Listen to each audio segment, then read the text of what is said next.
To the parents that are listening to this, how do you keep your kid innocent in high school and give them an opportunity to just go play? We have to put structure in place that protect these kids. Did you play everything growing up? Well, funny enough, people can't believe I didn't play baseball. Football was everything. In your Hall of Fame speech, you talked a lot about your mom and dad. Obviously become a great football player, but a great man. But took everybody around us that helped shape who we were. Being a great teammate ultimately is going to be one of the highest honors you can have someone say. What you do on the field, I can control what I do on the field.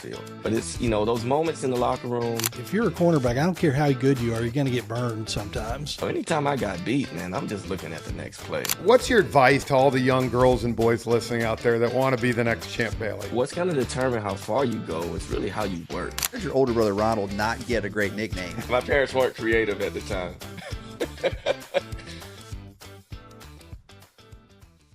Before we get to the podcast, if you have middle school or high school kids that play sports and you don't want to fundraise like me, we got you covered. My buddy Chris Carneal owns Booster. Chris?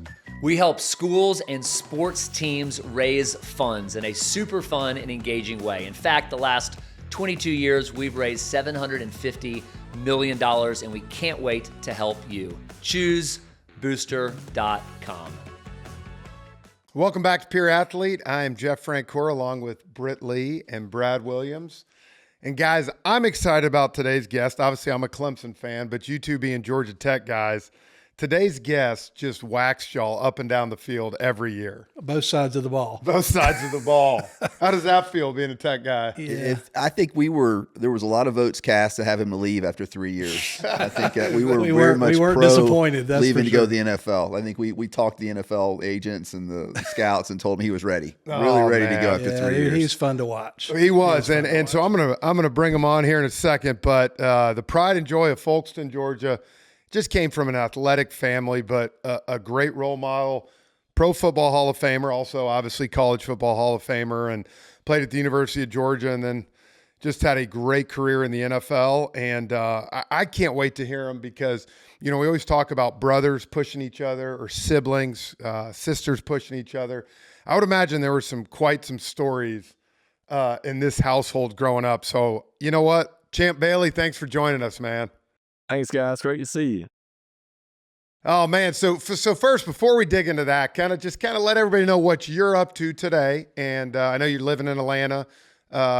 Kids are at Holy Innocents. Kind of what's your life at right now?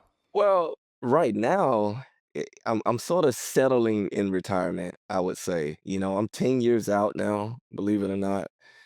And it's been a learning experience. So the transition, as you probably know, like it's never what you think it's gonna be. I thought I would retire and just sit around and not do a whole lot, and just kind of raise the kids and, hang out with my boys from time to time.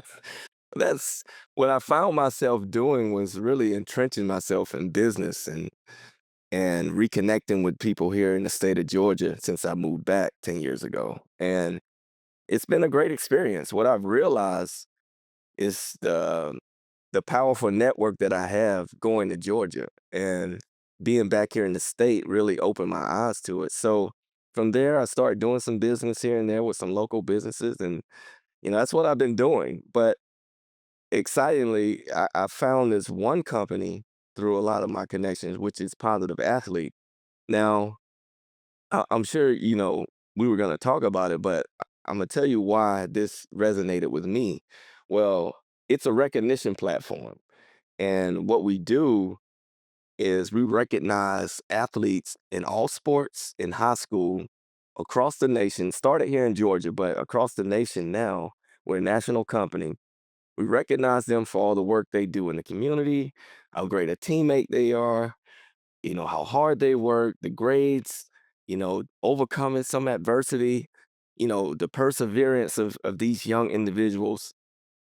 Because it's often that we see guys get recognized and girls for the stats, being the best player. But what about the best people? And we all know, being on the other side of sports, Jeff, like, it doesn't matter what we did on the field so much than the connections we made, the soft skills we developed, the leadership qualities. Those are the things that corporations, who you end up working for on some level, we all do, That's what they value. So we want to intentionally provide the resources to these kids while they're in the moment, learning all these things, but understanding like at some point you got to hang it up. It could be after a Hall of Fame career, or you could never make it to the next level. At some point, it's gonna happen. That transition has to happen. So having all the tools, you can't give them enough. And we all know the business atmosphere is trickling down right into high school sports. So it's the perfect time to really ignite something like this. Give corporations a pool of talent that they could choose from, but also the resources that they can further develop their character and their leadership qualities and the things they learn from sports while they're in it. So that's what I'm up to. That's what I'm passionate about right now because it connects to everything else I'm trying to do. Man, Champ, we love that. You know, pure athlete. You know, we're really aligned with all that because we all recognize that, only like less than 1% of kids ever make money playing sports. So Yep. it ends for everybody at some point. And those life lessons that you learn through sports, those are the returns on the investment that parents make. And so what you guys are doing is great stuff, and we love it. How do folks find out more about Positive Athlete and interface with you guys? Well, you can go to positiveathlete.org, and the process is like this. You can nominate a kid. So, for example, I'm nominating a kid from my high school, among others. But what I do is I try to convince others, the coaches, the parents, to nominate more kids outside of what I'm doing. So it becomes an infectious thing where you just tell people, hey, nominate one of those athletes you know that are doing everything right, whether it's in the community, in the classroom, whatever it is, those qualities that we value, let's highlight those kids that are doing it the right way, regardless of what they're doing on the field. Yeah, I can say as an AD, we've nominated kids for past 4 years, and it's a great organization. Thank you so much for it. And it's really you need to be prompted sometimes as an AD. You're so busy, or as a coach, and this organization is great about just communicating and just reminding you, hey, look for those kids in your school that are doing the special things, because there's so much negativity right now in amateur sports and youth sports, and just to be able to find and really be intentional about finding those kids that are doing great stuff and recognize it. So thank you for what you guys are doing. No doubt. And it's a resource for them, right? It's no more than that. It's something else to give them that's going to help them become a better person. It's helping them with that transition into life after sports. I mean, think about it, Jeff. Like, I'm sure if you talk to the coaches at Parkview, you could find a kid or two that deserves this. So that's Absolutely. how simple it is to reconnect with your school. Bring them something that they can actually value and benefit from. I mean, these kids need as much as they can get. I love what you're saying, and it's so true. Like every school's going to have the athlete that's just better than everybody else, going wherever. But how do you bring the other ones to the forefront, man? How do you bring those girls and guys that are doing it the right way, getting all out of their talent, and can make a huge impact? And I think for you, that's where I kind of want to start with your story, because I'm sure it probably came from your childhood. But what I love about you, Champ, is you did everything at the highest level. You made the final enshrinement, which is the Hall of Fame in Canton for pro football. But the coolest thing I read is so many guys that were teammates of yours say he was an unbelievable teammate. And we talk a lot on here. We try to harp to these girls and boys, like being a great teammate ultimately is going to be one of the highest honors you can have someone say. So for you, where did that get instilled? Was that an early age, or is that something you learned along the way? You know, it's hard to explain, and it's one of those. I just had good leaders, and one of the best leaders I had was my older brother Ron. And one thing he did was he showed up, he worked hard, and everybody loved him for it. And he was there for his teammates. I mean, so I always wanted to follow his footsteps in that way. And everything else, what you do on the field, I can control what I do on the field. But it's those moments in the locker room, you know, making sure that I show up on time, I'm accountable, I'm helping the younger guys, I'm actually leading by example. Like those are the things that I really prided myself on, and being available. I was very prideful in not missing. I didn't miss a game in college. My first 5, 6 years in the league, I didn't miss a game. So it was really one of those things, playing through injury, overcoming this, that. Those are things that I just learned throughout high school, because when I was in high school, I couldn't miss. If we miss one of our best players, it shakes up everything. We had a lot of talent, but not enough but a lot of us played both ways. So it wasn't enough to substitute a great player. So I always had it at the top of my mind to be there, just be available. And ultimately that's the results you get. Guys telling, others about how great a teammate you were. And it's really just me showing up.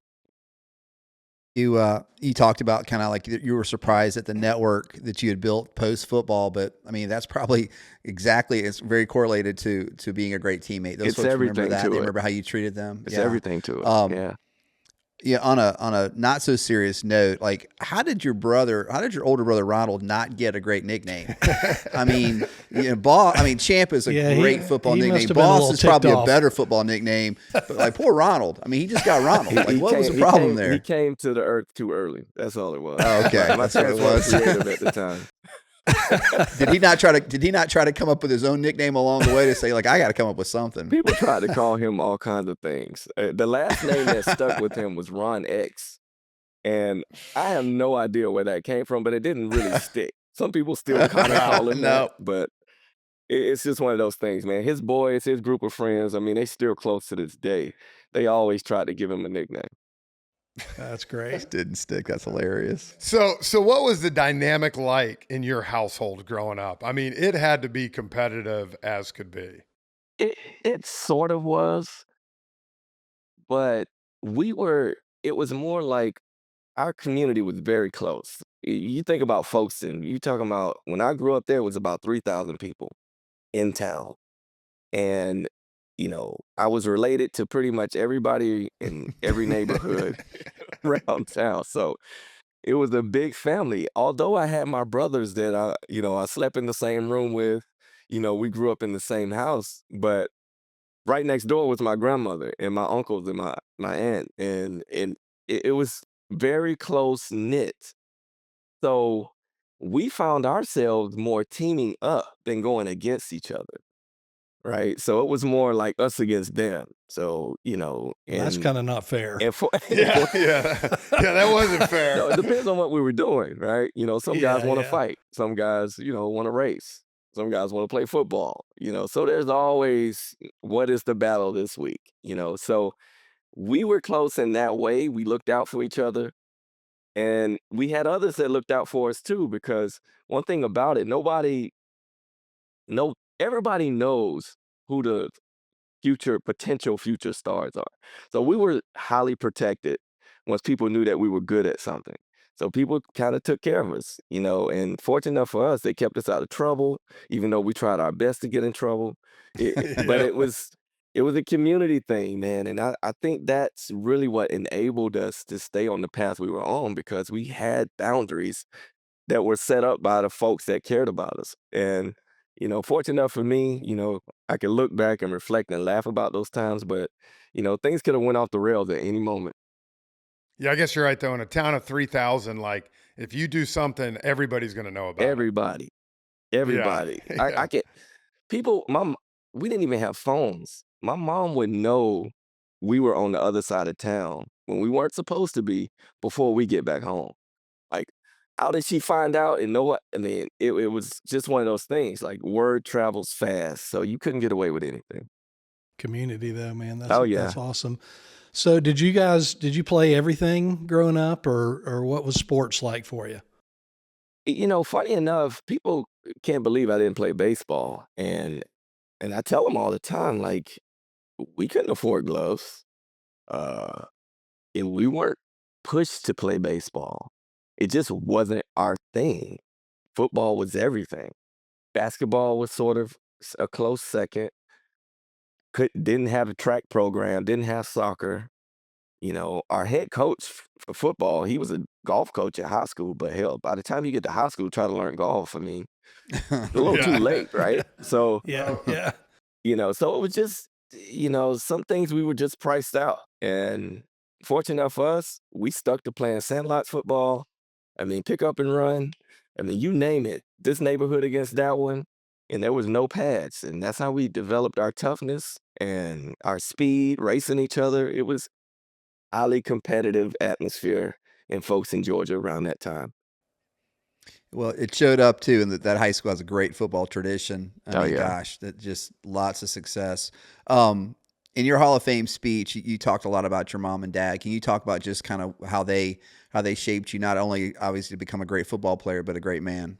Yeah, well, I think the most important thing is they were around and they loved us, and because it, there was never a perfect moment, and what I mean is there were challenges, finances.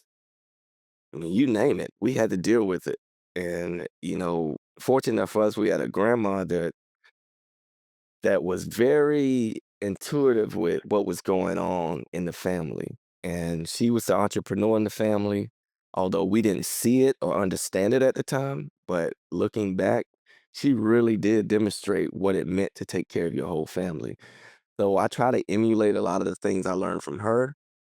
That my parents, although they're working all the time, they couldn't really tell us everything. So it took everybody around us to help shape who we were.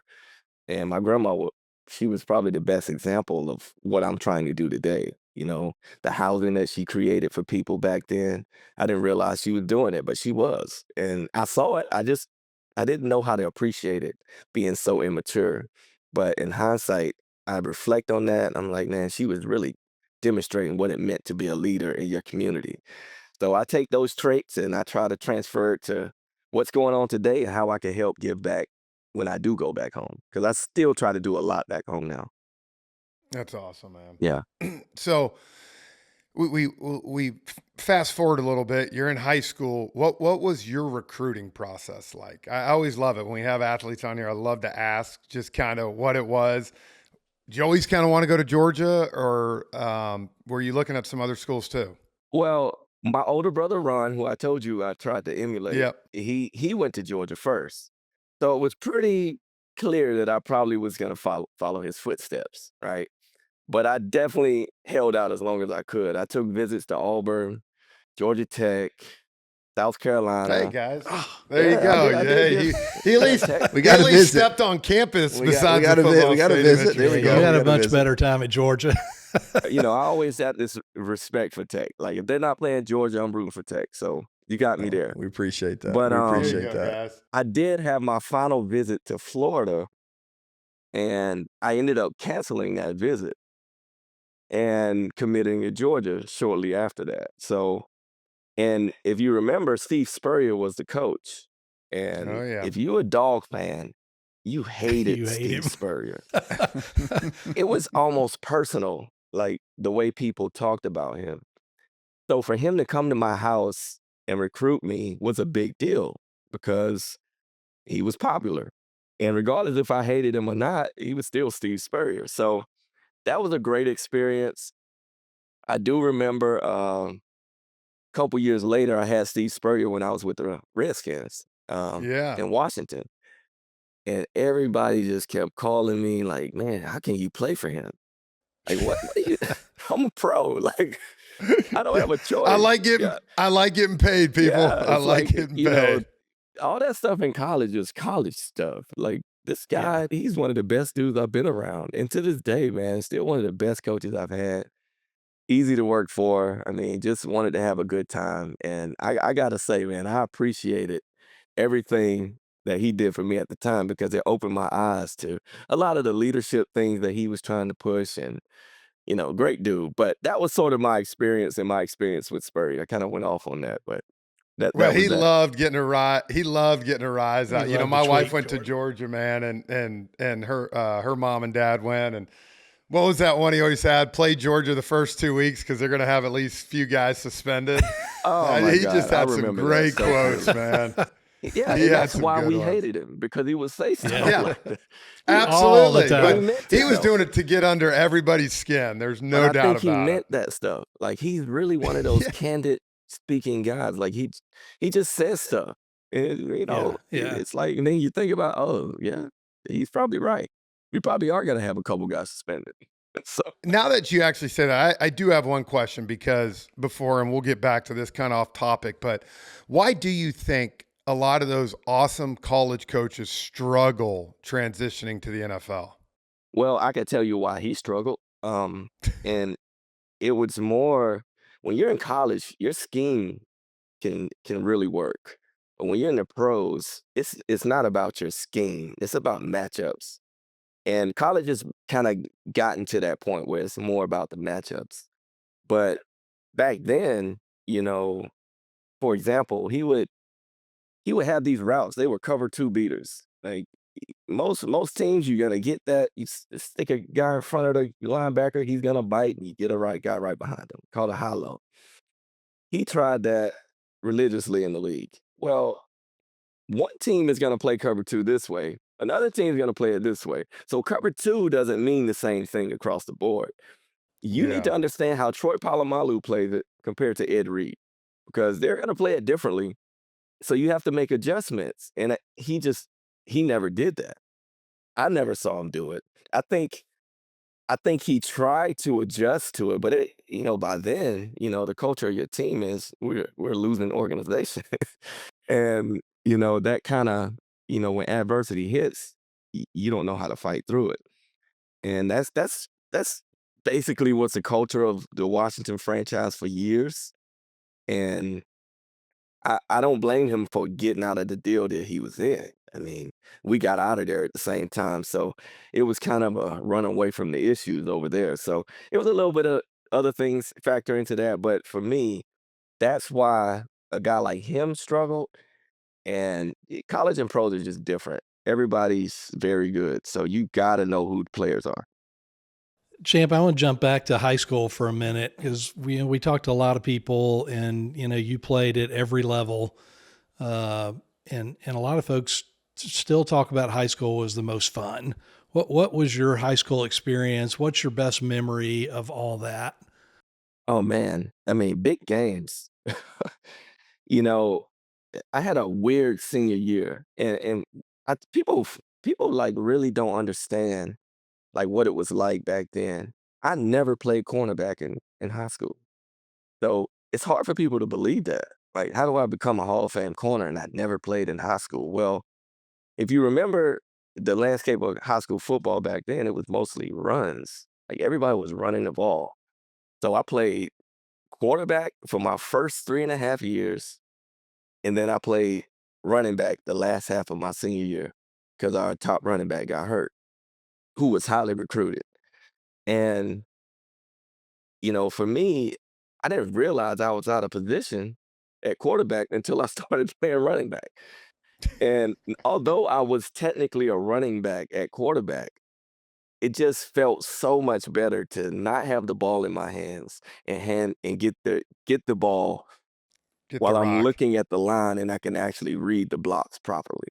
Like that changed the game for me. So I went from a decent rushing quarterback and a below average passer to an outstanding running back in high school. So for me, my biggest or most memorable game was a 7 touchdown game I had against Atkinson County. I rushed for 419 yards. I think Good a grief. state record Gosh. was like 420 something. I didn't play the last half of the fourth quarter because we were killing them. So they took me out. Nobody knew about the record at the time. And then after the game, I hear I missed the record by like 10 yards or something. So memorable game. I had a pick six in that game that they called back. It was really 6 touchdowns, but I'm counting that pick six. It was a bad Don't call. blame you. It was a bad call. They called I think an illegal block that was behind the play. It was weird. But, big game, a lot of big runs. I mean, my senior year, man, we just did things I didn't think we could do. And it was an amazing experience. Were you recruited as a running back to No, Georgia? nobody recruited me Okay. at running back because I was scrawny. I was just tough. Yeah. I'd run people over from time to time, but I couldn't have played running back at the next level. What size were you coming out of high I was school? about 170, Okay. soaking wet. So Not very thin. I mean, I'm not much bigger now. I mean, about 20 pounds heavier. So it's not, it's one of those things. I knew I was gonna be skinny. So running back, and that's a tough man's position, man. I don't think I was built Yeah. for that. Cornerback, that's more my speed. Yeah, Derrick Henry's more built for the running back position. He Yes. can Yes. He is. If I had to build a running back, it would look like Derrick Henry 100%. every Yep. time. Obviously, it wasn't that difficult for you to transition to cornerback because you played so quick. But really, what was that like? I mean, how quickly when you got to Georgia, like, was it just something that just like, this feels natural? It took you a while, but obviously you played early, so it didn't take you that long. But can you talk about that transition? No, it was ball. So it wasn't hard to transition. And for one, nobody knew what the hell they were doing. So, everybody that gets to college, they don't really know what they're doing, especially back then. Now you just see guys have a little jump on things because of the training methods now. But back then, nobody knew anything. And then everything I learned in college, scratch that, I got to the league and learned something else. So Yeah. it it it was like what I learned there didn't transfer to what I learned in the league. And fortunate enough for me, I had Darryl Green, who taught me everything. We two totally different type of players, but he watched my game, took pieces of what could work for me, and I just embraced it, and I turned into what I was. I mean, really because of him. Is the difference, people talk about in every sport, there's always another level. You think you're really good, when you went from high school to college, and then when you went to college to the pros, is the level change just pretty staggering at each of those jumps? It is, and if you're really good though, you figure it out pretty quickly. Like Yeah. you figure Yeah. out how to sort of win your battles, and for me, it was probably halfway through my freshman season that I started really figuring it out and started making plays. It was because I think I had a couple interceptions at the end of my freshman year, rocking that ugly 42. But but at that moment, like it just all clicked, and then I was happy to get to the off season to work and just work on the things I learned, and how do I get better. And then, once that spring rolled around before my sophomore year, I knew I was ready because I was making plays. I was just an athlete. I mean, it's almost like if you watch Travis Hunter, I was fortunate enough to watch him play a lot this year.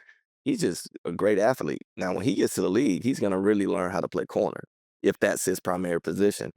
And it's gonna change his game because he's a great athlete. Now you learn technique, it changes how you play, the production, everything. Just look at the guys who do it well. Pat Surtain, those guys are consistent because they're technicians, and everybody's great athletes. Now, how do you excel? Well, be a great technician. So how do you compare? Because obviously you've been out of the league for 10 years, but we've been hearing your name a lot lately because of the Travis Hunter comparison. And he's kind of he's not that big. He's wiry as well. How do you compare your game to his, or what your game was like to his now? Similar, similar. One thing I noticed, he's a much more polished receiver than I was.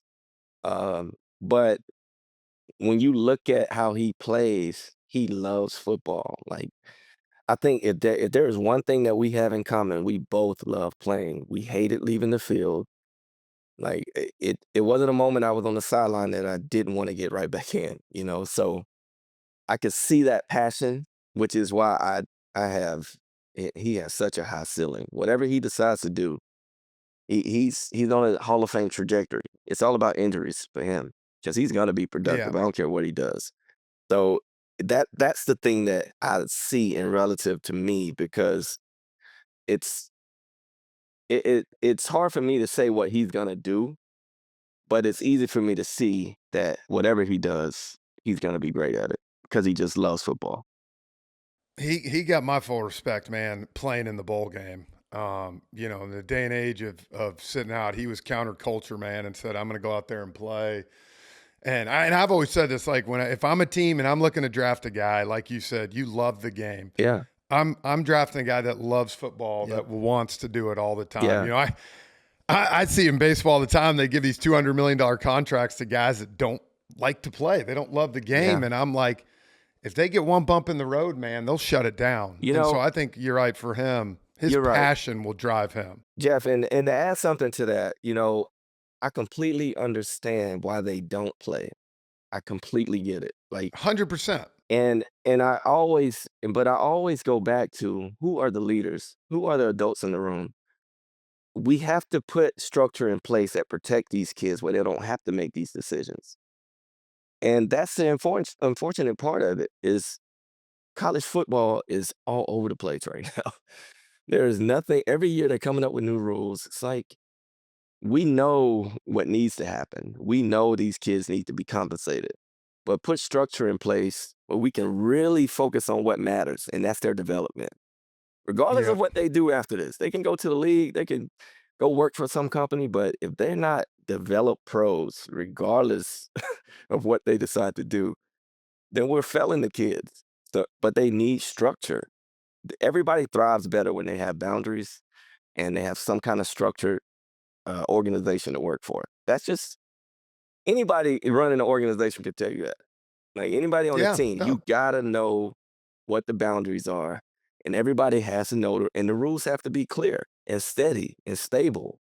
Like, they don't have that. Until then, you're gonna be looking at every bowl game every year, like, who's not playing? Like the Florida State, like last year, like that was Yep. crazy. That should never happen. But it happens because they don't have boundaries, and it's unfortunate. The kids end up suffering. And I agree with that. And, I put myself back, man, 18, 19, 20 years old. Like you said, you need guardrails, man. You're not mature enough to understand fully what's going on. So let me ask you this. It's starting to seep down, like you said, into high school sports now. And how do you fight that? How do you keep it out? As a parent, to the parents that are listening to this, how do you keep your kid innocent in high school and give them an opportunity or her an opportunity to just go play? It's hard. It's hard because for every college you got 20 high schools. So it's like, it's more kids, and it's all over the place. But the ones that have a structured organization, or at least a structured program, everything has to have structure for these kids. Until they become adults and they can make real life decisions on their own, they need boundaries. They have to have it. That's the only way to control it. If y- you could say that high schools, like, let's just pick out the top high school in Georgia. Okay, let's say they're generating revenue. Well, that revenue, if it's generated by the athletes, it needs to go back into their development, supporting their development. Whatever that means. That can mean a lot of things, right? But you need to figure out what that is. And nobody needs to be pocketing hundreds of thousands of dollars until they know what to do with it. Now, they can earn it and they can put it in a trust or something, but they don't need it Yep. to spend because they don't know what to do with it. And it's unfortunate that, you know, they have advisors that aren't advisors. I see that a lot more now in high school. There's just a lot of people in the mix, which creates a lot of bad information and bad players. And that's usually what happens. The people with the best mouthpiece are the ones going to talk you into doing something that you shouldn't be doing. And without those boundaries, the kids are just looking for success and they want it right now. And that's just not how good things work. Good things don't come fast. It just doesn't. So you need to work, and we got to get back to developing that type of culture. Until then, you're always going to have stories where kids are all over the place. Some guy chasing a scholarship that doesn't exist. It's happening every day in abundance, and we got to get a hold of it. Well, and it'd be great to have a system that provides those boundaries. Yeah. In the meantime, that's what parents are for. Yep. And so, we as parents have to step up and think long term for our kids. Yeah, you got to educate them. Yeah, absolutely. 100%. And look, family situations cause you to make some really tough decisions, right? Like, who wants to go home and see their family struggling? Well, that money could be useful, but a lot of times they get that and they don't take care of what they need to take care of. and that perpetuates the system of, never getting out of that trap or not progressing in life and not doing something bigger and better because you're looking for the overnight success. That's just not how it works. So, Champ, let's jump into you as a dad here and your kids. Your kids playing sports? Yeah, well, my 15-year-old is playing football. Football's his number one. He just quit baseball. And I was 50-50 about that because it took a long time to develop those skills, right? Yeah. And I'm like, Yeah. man, Yep. I just hate to see you throw that away. He wasn't the best hitter, but he was athletic. And I'm like, You are an anomaly in baseball being this type of athlete. Like football's a lot harder because there's going to be so many athletes, but an athlete in baseball, it's man, a lot of these guys are pudgy, because they hit the ball well. Like, but Yeah, scouts and coaches in baseball love athletes, man. They can't because get you can their do hands anything on them with him. quick enough. Yeah, it's like Yep. what else can we get him good at? Like chasing down. I mean, he's a center fielder. So it bothered me that he quit, and you know he's playing high school ball now. My 6-year-old, he's just starting, but for him, he just loves the game. Like my 15-year-old, I knew when he was 5, like okay, he's a serious athlete. My 6-year-old, he does not like that at all. Like he's an athlete, but he just loves what's around the game. Yep. The accessories, the nice Yep. shades. That's The what he ice cream loves. cone Yeah, after the he game, loves all that stuff. 100%. But my 15, he is about it. Like he loves football, and he's still playing basketball at a school that's obviously a basketball school.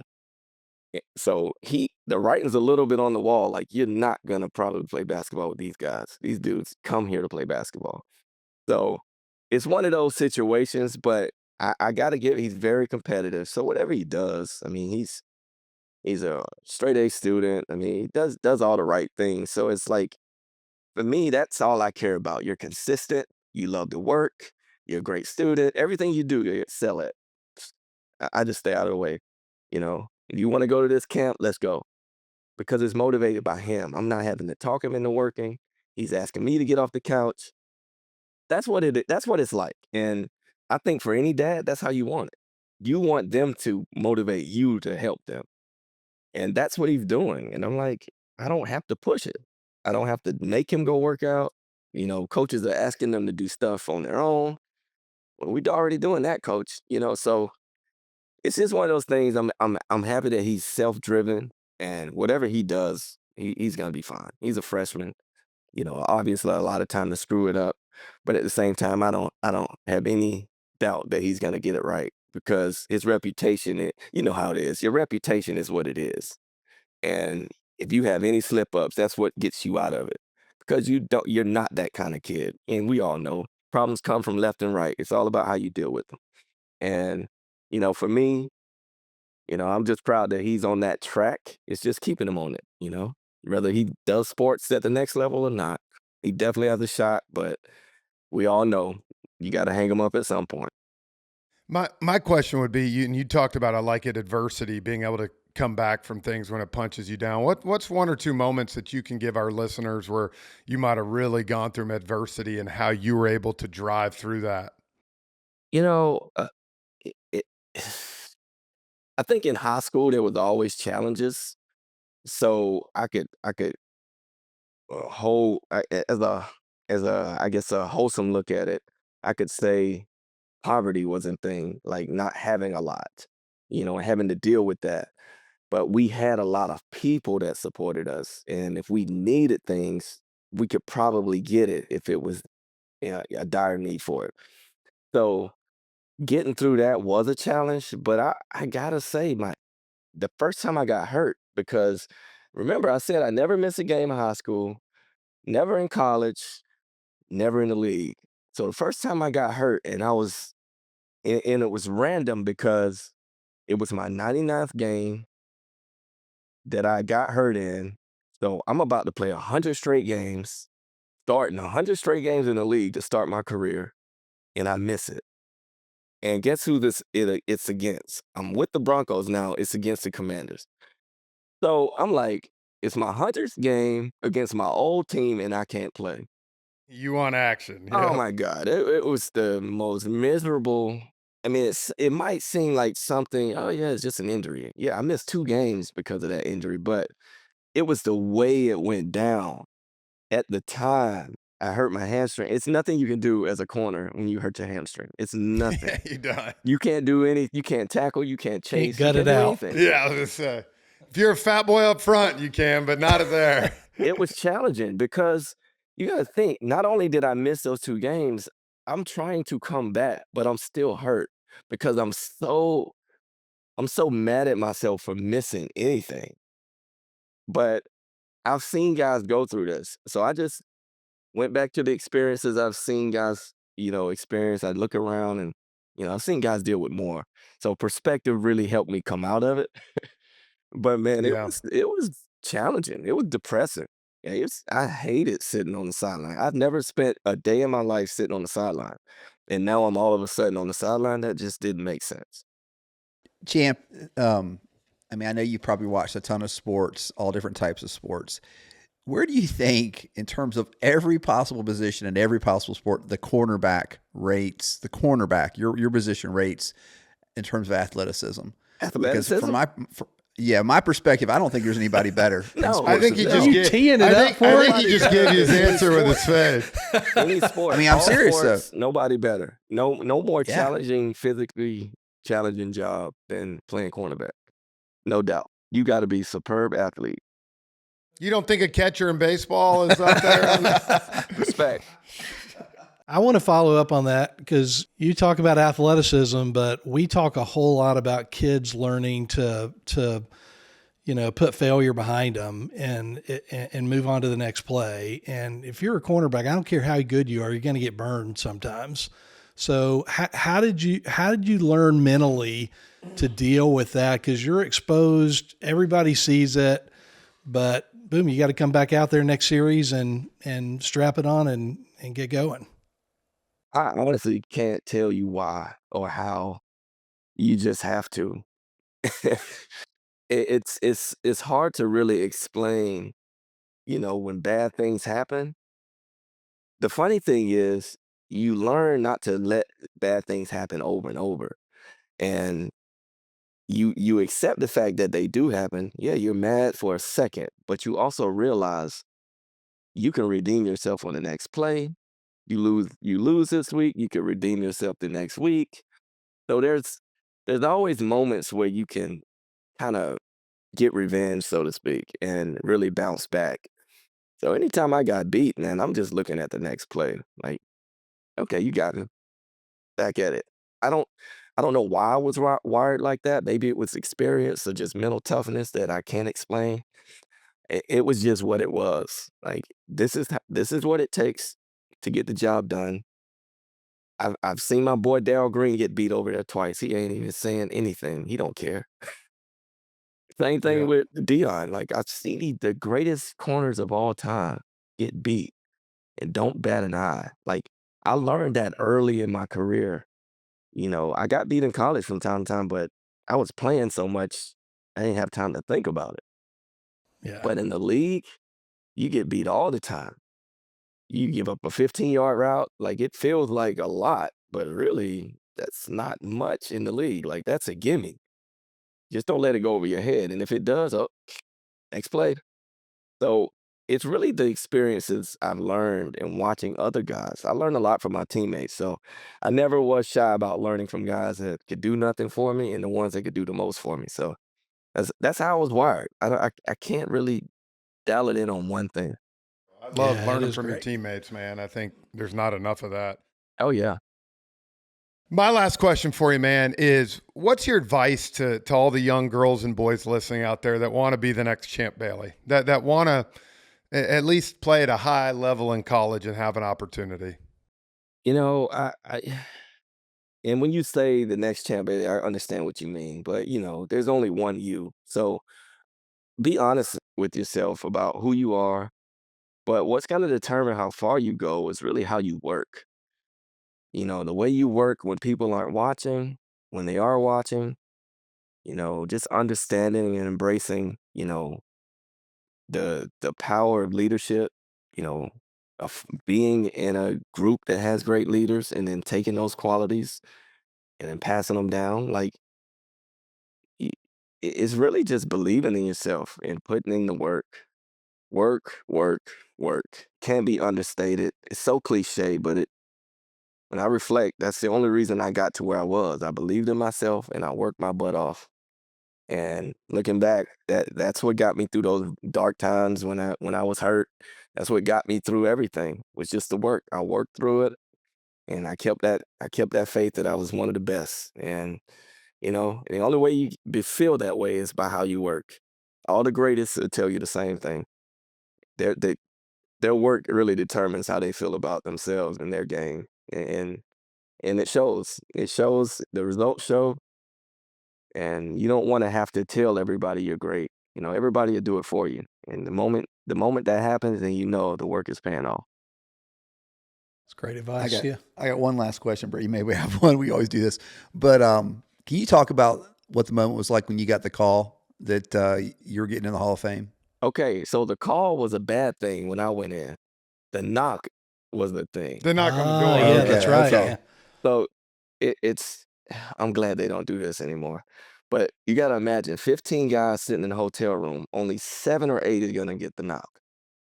The others get the call. And I felt bad because every guy that was there that day deserved to be in the Hall of Fame. Once you Yeah. become a finalist, you will get in. It's just unfortunate that they were doing it the way they did it. And I did get the knock. It was nerve-wracking because you got to think, for the 5 years that I was retired and now I'm eligible, there is nothing I can do.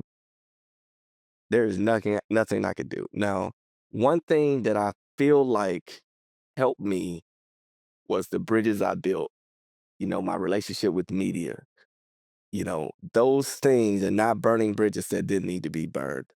Now, I say that because it shouldn't matter who I know or who likes me, but we all know the world we live in. It does. That Yep. carries so much weight. When the decisions are out of your hands, what do the people making the decisions feel about you?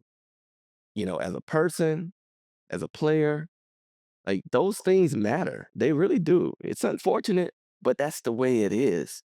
It's And life. yeah, that's look, most of the opportunities you get are going to be by the network that you have and the people that you didn't burn in the past.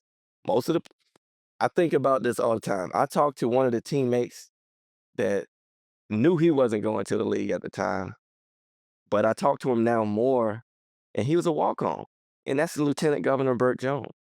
Like, I talk to him Yep. all the time, but why do I have the opportunity? It's because I don't care if he was a walk-on. In my last year, he was there doing the bare minimum for the team, except showing up to work and grinding every day, sitting in meetings with us and shutting his mouth and just being a great teammate. It's because I didn't treat him any different than I did the other star players on the team. So I know that that's what resonates with him because he knew the type of person I was, not the type of player I was. Like trust me, everything always comes full circle, full circle. So for me, it's just continue to build bridges. Don't burn the ones that don't need to be burned down because you never know who's gonna need you, who you're gonna need in the future, and it's just the right thing to do. So that's the way I live. I mean, and carry myself, and it's got me to where I am, and I'm just glad I've done it that way for this long. So yeah, that's a great life lesson to for us to kind of end on. Yep. So thanks for being with us, and thanks again for Positive Athlete. Yeah. I mean that's a great venture, and Yeah, we look forward to sharing more about it. positiveathlete.org, man. Go nominate a kid. If you don't know kids that are doing great things, just talk to the coaches.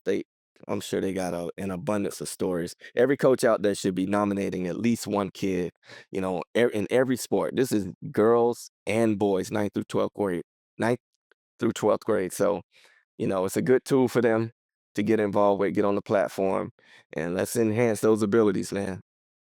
Love it. Man, I love it too. And I'll just finish with this, man. I listened to a lot of your story, and you were built by your community. You know, you're not just your immediate family, but your whole community. And I think that's getting lost today in this generation is, you know, coming beside. I went to Parkview, man. The community helped build me, man. More people raised me than just my mom and dad. And I think it's cool that, you know, what you're doing now too is trying to impact that. So we appreciate it, man. Yeah, no doubt. Yeah, we need each other, man.